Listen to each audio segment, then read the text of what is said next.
بسم اللہ والحمد للہ وحدہ والصلاة والسلام علی من لا نبی ولا رسول ولا معصوم معاہ ولا بعدہ الى ابد الابد وعلی آلہ وازواجہ واصحابہ ومن تبعہم باحسان الى یوم الدین۔ شروع اللہ کے نام سے، اور خالص اور حقیقی تعریف اکیلے اللہ کے لیے ہی ہے، اور اللہ کی رحمتیں اور سلامتی ہو محمد پر، کہ جن کے ساتھ نہ کوئی نبی، نہ کوئی رسول اور نہ کوئی معصوم تھا، اور نہ ہی ابد الابد تک ان کے بعد کوئی ہونے والا ہے۔ اور اللہ کی رحمتیں اور سلامتی ہو ان صلی اللہ علیہ وسلم کی آل پر اور مقدس بیگمات پر اور تمام اصحاب پر اور ہر اس صاحب ایمان پر جو ان سب کی ٹھیک طرح سے مکمل پیروی کرے۔ السلام علیکم ورحمۃ اللہ وبرکاتہ۔ سامعین کرام، میری اس وقت کی گفتگو سابقہ موضوع رسول اللہ علیہ الصلوۃ والسلام کی شان میں گستاخی کی سزا اور گستاخی کرنے والے کی سزا کے ساتھ پیوستہ ہے۔ میں اس وقت جو کہہ رہا ہوں اور جو کہنے جا رہا ہوں وہ اس سے پہلے بھی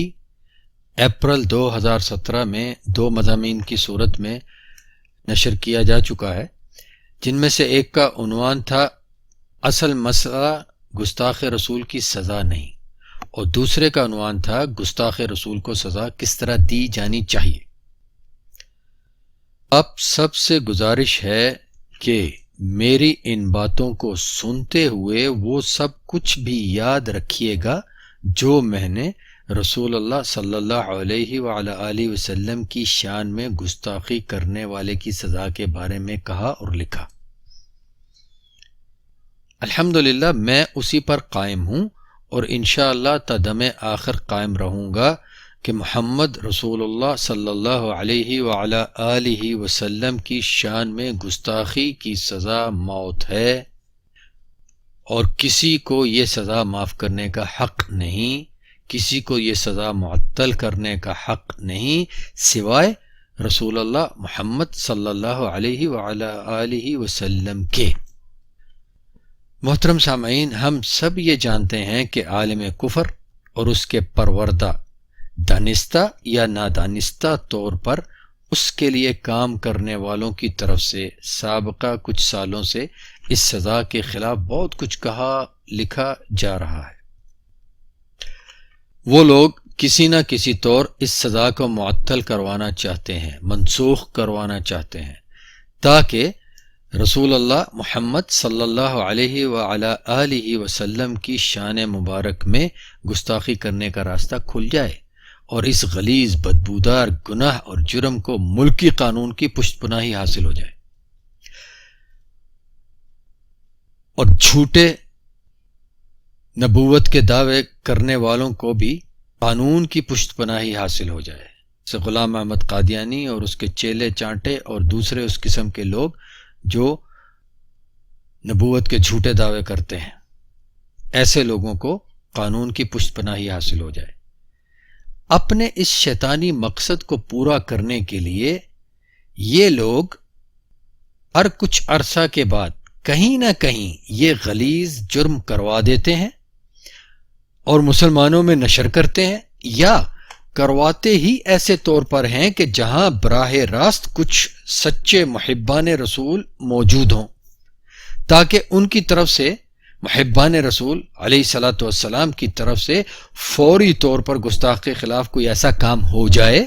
جسے بنیاد بنا کر یہ لوگ اپنی خرافات کی تشہیر کا سلسلہ پھر سے شروع کر سکیں۔ اپنے اس مذموم مقصد میں کامیابی کے لیے وہ کسی محب رسول صلی اللہ علیہ وسلم کی طرف سے کسی گستاخ کو سزا دینے کے عمل کو استعمال کرتے ہیں۔ ہمارا پاکستان اپنوں اور غیروں میں اب تک اسلام کا قلعہ کہلاتا ہے۔ اللہ جل وعلا کی حکمت وہی جانتا ہے کہ اس کی اور اس کے رسول کریم محمد صلی اللہ علیہ وعلی آلہ وسلم کی بے شمار اور کھلے عام نافرمانیوں سے بھرے ہوئے معاشرے پر مشتمل اس ملک کو یہ معزز خطاب اس نے دلوا رکھا ہے۔ اللہ تبارک و تعالیٰ کی حکمت کے بھید کوئی نہیں جان سکتا، جی کوئی نہیں جان سکتا، لیکن انہیں سمجھنے کی کوشش کی جا سکتی ہے۔ اسی کوشش میں مجھے یہ سجھائی دیتا ہے کہ اس ملک کو اللہ تعالیٰ اس کے دین کی کامیابی کے لیے استعمال فرمائے گا انشاءاللہ۔ اسلام کے پہلے خیر والے ادوار کے بعد مسلمانوں کی تاریخ اس بات کی گواہ ہے کہ خواب غفلت کے مزے لوٹنے والے مسلمان اسی وقت جاگتے ہیں جب انہیں اسلام کے دشمنوں کی کاری ضرب لگتی ہے۔ اور شاید ایسا ہی کچھ اب ہم پاکستانیوں کے ساتھ ہو رہا ہے، ایک تسلسل کے ساتھ مختلف انداز میں ہمارے اس اسلام کے قلعے میں 4 سو نقب زنی کی جا رہی ہے۔ کہیں ایسے مفکران اسلام اس قلعے کی بنیادیں کھودنے میں لگے ہوئے ہیں جنہیں اسلام کے بنیادی قواعد و قوانین تک کا علم نہیں، جن کا اسلام ان کی ذاتی سوچوں اور فلسفوں میں محصور ہے، اور وہ مفکران اسلام بنے بیٹھے ہیں۔ کہیں ایسے محسن انسانیت اس قلعے کی دیواروں کو کھرچ رہے ہیں جنہیں ساری انسانیت کا حقیقی درس دینے والے رسول اللہ محمد صلی اللہ علیہ وسلم کی تعلیمات سے باہر ہی دکھائی دیتی ہے۔ کہیں ایسے آزاد منش، مادر پدر آزاد لبرلز اس قلعے میں دڑاڑیں ڈالنے کی کوشش میں ہیں، لبرلز کے جنہیں اپنے ابلیسی افکار اور اعمال کی تکمیل کے علاوہ کوئی بھی کام کرنا خلاف آزادی لگتا ہے، صرف اور صرف وہ کام جو ان کے ابلیسی افکار تائید کرتے ہوں، صرف اور صرف وہی کام ان کو درست لگتے ہیں، باقی ہر کام ان کو آزادی کے خلاف لگتا ہے، خلاف آزادی، انسانی حقوق کی خلاف ورزی ہے اس میں۔ ان میں سے کئی تو ایسے ہیں جو جان بوجھ کر اللہ تعالیٰ کے دین سے دشمنی کرنے والے ہیں، جان بوجھ کر، اور کچھ ایسے ہیں جو ان دشمنوں کی چرب زبانی، لفاظی، فلسفوں اور مختلف ناموں سے مزین شیطانی نعروں میں گم ہو کر حقیقت کو جانے بغیر، حقیقت کا ادراک رکھے بغیر لاشعوری طور پر اسلام کے دشمنوں میں مل جاتے ہیں، ان کے ہاتھوں میں چابی والا کھلونا بن جاتے ہیں، بلکہ آج کل کی تعبیرات میں تو یہ کہنا چاہیے کہ پروگرامڈ روبوٹ بن جاتے ہیں، ایسے کھلونے جن میں احکامات ٹھونس دیے جاتے ہیں اور وہ کسی سوچ سمجھ کے بغیر بس ان احکامات پہ عمل کر رہے چلے جاتے ہیں، پروگرامڈ۔ کچھ ایسے ہیں جو دنیا کی چند آسائشیں پانے کے لیے، دنیا کی نام و نمود پانے کے لیے، شہرت پانے کے لیے اپنی آخرت کی خیر اور آخرت کی دائمی آسائشوں کو بیچ ڈالتے ہیں،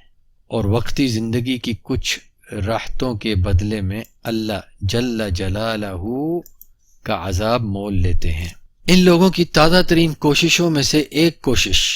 گستاخ رسول کی سزا موت کے خلاف ایسا ماحول پیدا کرنا ہے جس کی وجہ سے اس سزا کو منسوخ کروایا جا سکے۔ جی سامعین کرام، توجہ سے میری بات سنیے گا۔ ان لوگوں کی تازہ ترین کوششوں میں سے ایک کوشش گستاخ رسول کی سزا موت کے خلاف ایسا ماحول پیدا کرنا ہے جس کی وجہ سے اس سزا کو منسوخ کروایا جا سکے۔ امین کرام، میری گفتگو کو تحمل سے اور تدبر سے سنیے گا کہ یہ مسئلہ یعنی رسول اللہ محمد صلی اللہ علیہ وعلی آلہ وسلم کی گستاخی کرنے والے موت کی سزا، یعنی یہ مسئلہ، اپنی بات کو پھر دہراتا ہوں، یہ مسئلہ یعنی رسول اللہ محمد صلی اللہ علیہ وعلی آلہ وسلم کی گستاخی کرنے والے کو موت کی سزا دینا، یہ مسئلہ ہمارے معاشرے میں بار بار ہم مسلمانوں کے جذبات کی مختلف کیفیات اور قوتوں کے ساتھ ظاہر ہوتا آ رہا ہے، بلکہ یہ کہا جانا زیادہ مناسب معلوم ہوتا ہے کہ ظاہر کروایا جا رہا ہے، اور اس کے ظاہر کروائے جانے کے ذریعے اللہ تعالی اور اس کے خلیل محمد رسول اللہ صلی اللہ علیہ وعلی آلہ وسلم اور اللہ تعالی کے دین کے خلاف کام کرنے والے اپنے گندے مذموم مقصد کی تکمیل کی کوشش کر رہے ہیں۔ اس مسئلے کو بار بار ظاہر کروا کر، مسلمانوں کے جذبات کے ساتھ کھیل کر، ان سے ایسے کام ظاہر کروا کر جن کو کہ وہ استعمال کریں اپنے اس گندے مقصد کو پورا کرنے کے لیے۔ وہ مقصد کیا ہے؟ گستاخ رسول کی سزا موت کو ناقابل قبول بنایا جائے، یا اس کے نفاذ کو اس قدر گھمبیر بنا دیا جائے کہ وہ تقریباً ناممکن سا ہو جائے، تاکہ ان لوگوں کی خواہش کے مطابق محمد رسول اللہ صلی اللہ علیہ وعلی آلہ وسلم کی ذات پاک کی شان میں گستاخی بھی اسی طرح ایک حق رائے کی آزادی سمجھ لیا جائے جس طرح کئی دیگر معاشروں میں انبیاء علیہم السلام کی شان میں گستاخی کو سمجھ لیا گیا ہے۔ راستہ کھول دیا جائے بالکل حق رائے کی آزادی کے نام پر، اور دیگر القابات جو دیے جاتے ہیں، دہشت گردی ہے جی یہ، اور بنیاد پرستی، ان سب چیزوں کو اچھال کر ایسے القابات دے کر اس قدر اس معاملے کو گھمبیر کر دیا جائے کہ یہ سزا معطل کر دی جائے، منسوخ کر دی جائے، تو جس کا جو جی چاہے وہ بکواس کرتا پھرے اور اس پر کسی قسم کی گرفت نہ ہو۔ یہ ان لوگوں کا مقصد ہے۔ افسوس ان دشمنوں کی چال بازی کا نہیں، بلکہ اپنے مسلمان بھائی بہنوں کی رسول اللہ علیہ الصلوۃ والسلام کی اطاعت سے دوری اور دشمن کی چال کو نہ سمجھنے پر ہے، اور اس چال کو ناکام بنانے کی حکمت سے مبرہ ہونے کا ہے۔ افسوس اس چیز کا ہے، دشمنوں کی چالوں کا نہیں۔ افسوس اس چیز کا ہے کہ ہمارے مسلمان بھائی بہن اپنے ہی رسول صلی اللہ علیہ وسلم کی اطاعت سے دور ہیں، اور دشمنوں کی چالوں کو سمجھ نہیں پا رہے، ان چالوں کو ناکام بنانے کی حکمت نہیں اپنا رہے۔ دیکھیے، رسول اللہ صلی اللہ علیہ وعلی آلہ وسلم کی شان میں گستاخی کرنے والے کی سزا موت ہونے کے بارے میں کسی بھی ایسے مسلمان کو شک نہیں ہو سکتا جو رسول اللہ صلی اللہ علیہ وآلہ وسلم پر ایمان رکھتا ہے، ان کا مقام، رتبہ اور حقوق جانتا ہے۔ لیکن اس میں بھی شک نہیں کہ رسول اللہ صلی اللہ علیہ وعلی آلہ وسلم کی طرف سے ہر کس و ناقص کو یہ سزا نافذ کرنے کی کھلی اجازت نہیں دی گئی۔ ہم سب جانتے ہیں کہ دین کے بہت سے مسائل ایسے ہیں جن کے حل وقت، حالات اور امت کی اجتماعی خیر اور بھلائی کے پیش نظر مختلف ہو سکتے ہیں۔ ہمارے دور میں اور ہمارے معاشرے میں جہاں عوام واقعتاً عوام کل انعام کے مصداق ہیں، اس سزا کے نفاذ کا ہر کسی کو حقدار سمجھنا بہت ہی بڑے فتنے کا سبب ہے۔ ایک دفعہ پھر بڑی ہی مؤدبانہ گزارش کرتا ہوں سامعین کرام کہ میری باتوں کو تحمل اور تدبر سے سنیے۔ ہمارے دور میں، ہمارے معاشرے میں، ہماری عوام کی ذہنی حالت کو دیکھتے ہوئے اس سزا کا نفاذ کرنے کا حقدار ہر کسی کو سمجھنا بہت ہی بڑے فتنے کا سبب ہے۔ سب سے بڑا نقصان یہ ہوتا نظر آتا ہے کہ اللہ نہ کرے، اللہ نہ کرے، اللہ نہ کرے، یہ منافقین، یہ کفار کے ایجنٹس، ان کی کٹ پتلیاں اس مقصد میں کامیاب نہ ہو جائیں کہ اس سزا کو قانونی طور پہ معطل کروا لیں۔ ایک طرف تو وہ دشمن اپنے کارندوں کے ذریعے رسول اللہ صلی اللہ علیہ وعلی آلہ وسلم کی شان مبارک میں گستاخیاں کرواتے ہیں، پھر دوسری طرف گستاخ رسول کی سزا موت ہونے کے خلاف آرا کا شور و غوغا بلند کرواتے ہیں، جس کا لا محالہ نتیجہ یہ ہوتا ہے کہ رسول اللہ صلی اللہ علیہ وسلم سے محبت کرنے والوں کے جذبات اس قدر برانگیختہ ہو جاتے ہیں، وہ اپنے اسی رسول صلی اللہ علیہ وسلم کی تعلیمات کی خلاف ورزی کرنے لگتے ہیں، اور کسی گستاخ کی گستاخی کو ثابت کیے بغیر، منظر عام پر لائے بغیر اس کو خود ہی مارنے لگتے ہیں۔ اس قسم کے واقعات پیش آ چکے ہیں، اس حقیقت سے انکار نہیں کیا جا سکتا۔ اس قسم کے واقعات پیش آ چکے ہیں کہ کسی کو گستاخ رسول کہہ کر اس پر بلوا کر دیا گیا، جان سے مار دیا گیا، اور کوئی کسی قسم کے قانون کی گرفت میں نہیں آ سکا۔ یقین جانیے سامعین کرام کہ اگر اسی طرح کے کچھ اور واقعات رونما ہوئے، یعنی کوئی بھی کسی پر بھی گستاخ رسول کا الزام عائد کرے، اسے قتل کر دے، تو اس کا شاید کچھ معمولی سا، وقتی سا، عمومی سا فائدہ ہو جائے، لیکن بڑا اور دیر پا فائدہ دشمن اٹھا جائیں گے، بڑا اور دیر پا فائدہ دشمن اٹھا جائیں گے کہ گستاخ رسول کی سزا موت ہونے والے مسئلے کو بالکل ہی دبا دیا جائے، اور گستاخان کو شاید کسی قسم کا کوئی قانونی تحفظ بھی مہیا کر دیا جائے۔ لہذا ہمیں جوش سے زیادہ ہوش سے کام لینا چاہیے، اپنی محبت کے اظہار میں کچھ صبر اور حکمت عملی اختیار کرنی چاہیے۔ حکمت عملی کی بات کر رہا ہوں، بزدلی کی نہیں، حق سے پھرنے کی نہیں، حکمت عملی کی بات ہو رہی ہے۔ حق جو ہے ہم اس پہ قائم ہیں اور قائم رہیں گے کہ رسول اللہ علیہ الصلوۃ والسلام کی شان میں گستاخی کرنے والے کی سزا موت ہی ہے، لیکن حکمت عملی یہ اختیار کرنی ہے کہ اگر کہیں گستاخی رسول صلی اللہ علیہ وسلم کا کوئی واقعہ پیش آئے تو اس کے تمام تر ثبوت مہیا کرتے ہوئے اسے حتی الامکان ہر قسم کے میڈیا پر نشر کیا جائے، پھر سزا دینے کے ذمہ دار اداروں کو خبر کی جائے، اور اس کے ساتھ ساتھ یہ مطالبہ بھی رکھا جائے کہ اس معاملے، اس مقدمے کی اور ایسے دیگر تمام مقدمات کی سماعت کے لیے صرف انگریز کی باقیات پر مشتمل قوانین کا عالم ہی نہ کرے، یعنی ایسے مقدمات اور اس قسم کے دیگر تمام مقدمات کی سماعت صرف وہ شخص نہ کرے جو صرف انگریز کی باقیات کے قوانین جانتا ہے، ججز، جسٹس حضرات، بلکہ اس کے ساتھ علماء دین بھی ہوں، علماء دین بھی اس میں شامل ہوں اس مقدمے کی سماعت میں، کیونکہ یہ مسئلہ 100% دینی ہے۔ اس لیے کوئی ایسا شخص جو دینی علوم کا حامل نہیں، دینی مسائل میں فیصلہ صادر کرنے کا اہل ہی نہیں، اور عوامی آواز کو یکجا کیا جائے،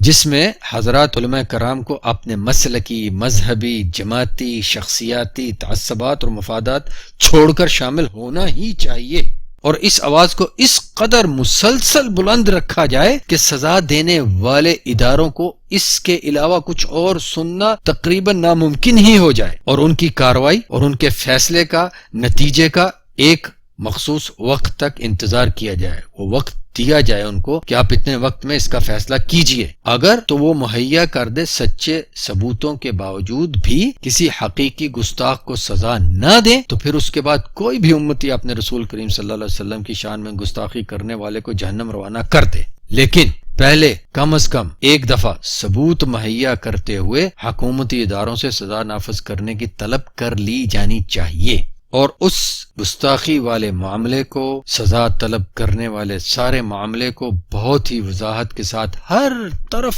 ہر میڈیا پہ نشر کیا جانا چاہیے، یک آواز ہو کر،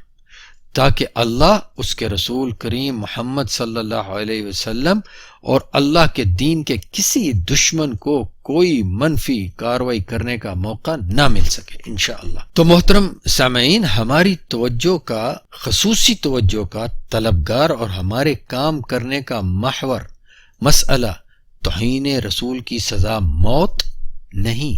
کیونکہ اس مسئلے پر ہمارے پاس کوئی دوسری رائے نہیں ہے، ہمارے پاس کوئی دوسری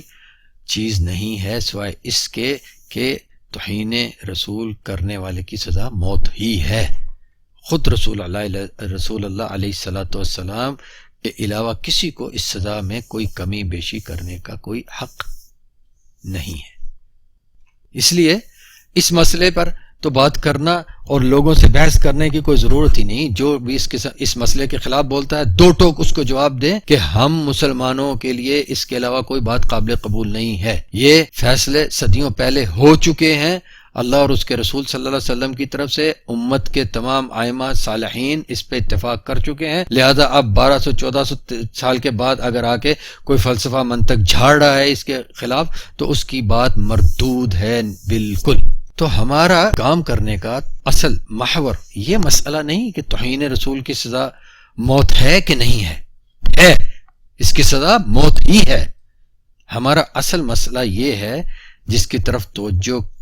بہت ضروری ہے اور جس کے لیے کام کرنا بہت ضروری ہے، وہ ہے اس سزا کے نفاذ کا طریقہ۔ اور نفاذ کا طریقہ ہمارے لیے مسئلہ کیوں بن گیا ہے؟ اس کا سبب ہماری حکومت اور دینی رہنماؤں کی غیر سنجیدگی ہے۔ موجودہ حکومت ہو یا اس سے پہلے والی حکومتیں، جب بھی اس قسم کے واقعات ہوئے وہ ساری حکومتیں ان کی ذمہ داری ہے، اور دینی رہنماؤں کی، حکومتوں اور دینی رہنماؤں کی غیر سنجیدگی، یہ سبب ہے اس سزا کے نفاذ کا طریقہ معین نہ ہونے کا۔ جی ہاں میرے سامعین، محترم سامعین، میری اس بات پر غصہ مت کیجیے گا اور نہ ہی اسے کسی قسم کی سیاسی موشگافی سمجھیے گا۔ واقعہ یہی ہے کہ ہمارے حکمران طبقہ کو چاہیے کہ اس مسئلے کو، جو کہ 100% دینی مسئلہ ہے، غیر اسلامی قوانین کی پابند عدالتوں اور نام نہاد انسانی حقوق کے علم برداروں کے شور و غوغا کے ذریعے دبانے کی موافقت کرنے کی بجائے علماء کرام کو پابند کریں کہ وہ مل کر اس سزا کے نفاذ کا قانون بنائیں۔ اور علماء کرام کو چاہیے کہ کم از کم اس مسئلے میں، جس پر پاکستان میں مروج سبھی مذاہب مسالک اتفاق رکھتے ہیں، اپنے مسلکی، مذہبی، جماعتی، شخصیاتی تعصبات اور مفادات کو چھوڑ کر عملی طور پر اتفاق کر ہی لیں، اپنی شرعی عدالت قائم کریں، تاکہ دینی مسائل کا فیصلہ انگریز کی باقیات پر مبنی قوانین کے مطابق نہیں بلکہ اللہ تعالیٰ اور اس کے رسول کریم محمد صلی اللہ علیہ وعلی آلہ وسلم کے احکامات کے مطابق کیے جائیں۔ جی ہاں، یہ ایک کڑوی حقیقت ہے، ایک کڑوی حقیقت ہے کہ فی الوقت ہم اس حال میں ہیں کہ ہمیں 100% دینی مسائل کی سماعت اور فیصلوں کے نفاذ کے لیے اکثریت کو ان عدالتوں تک ہی جانا پڑتا ہے جہاں انگریز کی باقیات پر مشتمل قوانین کے مطابق فیصلے ہوتے ہیں، اور اس مجبوری کی بقا کی ذمہ داری بھی ہمارے علماء کرام پر ہی آتی ہے، جو آج تک متفق علیہ مسائل کے نفاذ کے لیے بھی اکٹھے ہو کر ایسی قوت نہیں بن پائے کہ حکمران ان کی بات ماننے پر مجبور ہوتے۔ انا للہ وانا الیہ راجعون والیہ اشتکی وہو المستعان۔ اگر ہم واقعتاً اپنے رسول کریم محمد صلی اللہ علیہ وعلی آلہ وسلم کی شان میں گستاخی کرنے والوں کو جہنم کی طرف روانہ کرنا چاہتے ہیں اور پاکستان کی حد تک اس سزا کو ایک باقاعدہ قانون بنوانا چاہتے ہیں، تو ہمیں عوام کو اور ہمارے علماء کرام کو اتفاق کرنا ہی پڑے گا، ورنہ بجائے فائدے کے نقصان کا سبب بن جائیں گے۔ میں نے یہ گزارش پہلے بھی پیش کی تھی اور اب پھر دوبارہ پیش کرتا ہوں کہ اس وقت ہمارے درمیان ایک شجرہ خبیثہ بیج دیا گیا ہے، گندا پودا لگا دیا گیا ہے، جس کی ہر ایک ٹہنی، ہر ایک پتا کفر کا زہر پھیلا رہا ہے، اور وہ شجرہ خبیثہ ہے لبرلزم، اور اسلام دشمن عناصر اس کو خوب پروان چڑھانے کی ہر ممکن کوشش کر رہے ہیں۔ میں علماء کرام سے دست بستہ درخواست کرتا ہوں کہ اپنی تمام تر مصروفیات میں سب سے زیادہ فوقیت اس خبیث پودے کو جڑ سے اکھاڑ پھینکنے کو دیجیے۔ آپ ہم عامت الناس سے کہیں زیادہ اس پودے کے وجود کے نقصانات کو جانتے ہیں، اور آپ ہی ہم جیسوں کو اس کی حقیقت سے آگاہ کر کے اس سے بچنے کی ہمت کا سبب ہو سکتے ہیں۔ ناموس رسالت کی حفاظت، گستاخ رسول کی سزا موت اور تحفظ ختم نبوت کے مسائل پر تو پاکستان میں موجود سب ہی مسالک اور مذاہب، دینی اور سیاسی جماعتوں کو یکجان ہو ہی جانا چاہیے، اپنے اپنے مسلکی، فقہی، بلکہ میں یہ بھی کہتا ہوں کہ عقائد کے اختلاف تک ایک طرف رکھ کر ان مسائل کے حق میں، ان کے نفاذ کے لیے ایک ہو کر کام کرنا ہی چاہیے، کیونکہ یہ مسائل سب کے ہاں ایک ہی حکم رکھتے ہیں، سب کے ہاں متفق مسائل ہیں، ان پہ اتفاق ہے سب کا۔ اگر ہمارے علماء کرام اور سیاست دانوں میں سے محبان رسول حضرات ان مسائل پر یکجہتی اختیار نہ کر پائے تو خاکم بدہن امت میں ایک بہت ہی بھیانک فتنہ قائم ہو جائے گا، اور اس کی ذمہ داری سب سے پہلے ہمارے اسلام کے قلعے میں پائے جانے والے دینی اور دنیاوی رہنماؤں پر آئے گی۔ سامعین کرام، یاد رکھیے ہمارے معاشرے میں پھوٹنے والے نئے فساد کا اصل مسئلہ گستاخ رسول کی سزا نہیں،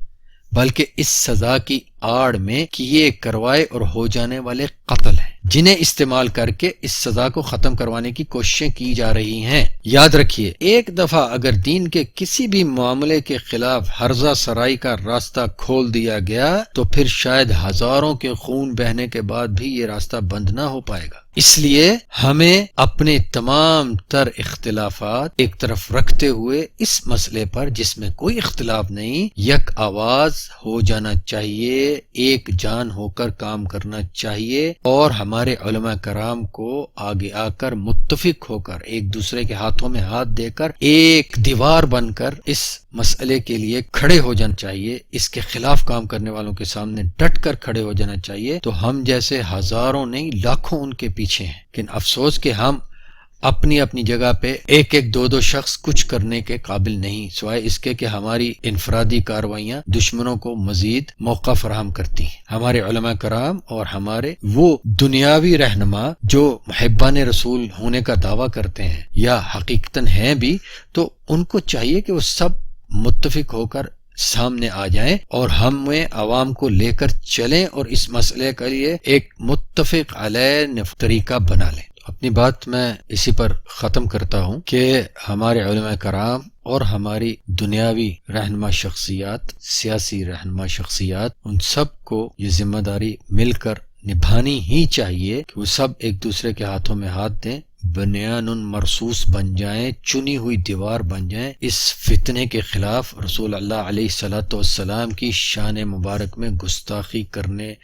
والوں کے خلاف، اس گستاخی کرنے والوں کا تحفظ اور دفاع کرنے والوں کے خلاف، یہاں تک کہ باقاعدہ اس سزا کو نافذ کرنے کا ایک طریقہ مقرر ہو جائے اور اس پر ہر صورت فی الفور حکومتی اداروں کے ذریعے عمل کروایا جائے، افراد اس میں ملوث نہ ہو پائیں، ایسی نوبت ہی نہ آنے دی جائے کہ کوئی فرد اس میں ملوث ہو اور پھر نبی علیہ الصلوۃ والسلام کے دشمنوں کو، اسلام کے دشمنوں کو، نبوت اور رسالت کے دشمنوں کو، ختم نبوت کے دشمنوں کو، جھوٹے نبوت کے دعویٰ داروں کو اور ان کے چیلوں چانٹوں میں سے کسی کو یہ موقع میسر ہو سکے کہ وہ اس قانون کے خلاف، اس سزا کے خلاف اور نبی علیہ الصلوۃ والسلام کی شان میں گستاخیوں کرنے والوں کے دفاع کے لیے کسی بھی قسم کی کوئی کارروائی کر سکے۔ اللہ تعالی ہم سب کو اور ہمارے سبھی مسلمان بھائیوں بہنوں کو اس کا دین، اسی کی رضا کے مطابق، اس کی اور اس کے رسول کریم محمد صلی اللہ علیہ وعلی آلہ وسلم کی مقرر کردہ